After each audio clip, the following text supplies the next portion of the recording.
की हे आपलं शासकीय बहुउद्देशीय समिती केंद्र आहे. अंबाजोगाई, वाशिम, जळगाव, वर्धा, सोलापूर या सगळ्या ठिकाणी आमचे केंद्र चालू आहे. अच्छा, वर्धामध्ये पण आहे का? वर्धामध्ये हेच नाव आहे म्हणजे सेंटेच नाव शासकीय आहे. ओके. हा शासनाचा उपक्रम असल्यामुळे, शासकीय संस्था असल्यामुळे नाव हे असंच याच ठिकाणी म्हणजे अशा पद्धतीतच सर्व जिल्ह्यांमध्ये आहे. खूप छान असं आणि खूप खूप धन्यवाद. आपले त्यांनी खूप छान अशी माहिती दिली, त्यासाठी त्यांचे मनपूर्वक आभार आणि धन्यवाद. थँक्यू. म्हणून त्याला दिव्यांग सेवा सोशल फाउंडेशन महाराष्ट्र राज्य संस्थापक अध्यक्ष. आपल्याला माहिती की दिव्यांगांची सेवा महाराष्ट्रभर आपल्याकडून केली जाते.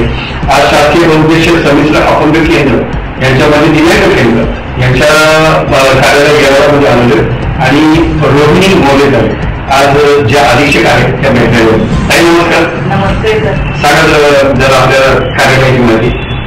आमचं तर शासकीय बहुउद्देशीय दिव्यांग संमिश्र केंद्र येरवडा 1985 पासून ही संस्था स्थापन झाली. इथे 1ली ते 4थीच्या मुलांना प्राथमिक शिक्षण दिलं जातं. 5वी ते 10वीची मुलं निवास आणि भोजनाची सोयी इथे होते आणि बाहेर शिक्षण घेऊ शकतात.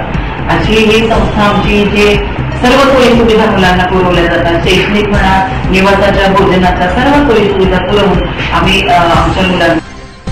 नमस्कार, मी श्रीमती रोहिणी मोरे, अधीक्षक शासकीय बहुउद्देशीय दिव्यांग संमिश्र केंद्र येरवडा पुणे इथून बोलत आहे.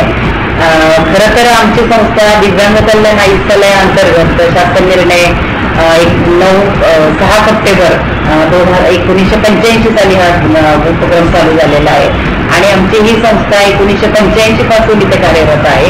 या संस्थेमध्ये 1ली ते 4थी शिक्षण घेणारे विद्यार्थी आहेत आणि काही आपले 5वी ते 10वी पर्यंतचे विद्यार्थी त्यांची निवासाची आणि भोजनाची सोय आपल्या इथे होते, परंतु ते बाहेर शिक्षण घेऊ शकतात. प्राथमिक शिक्षण आपल्या संस्थेने दिलं जातं.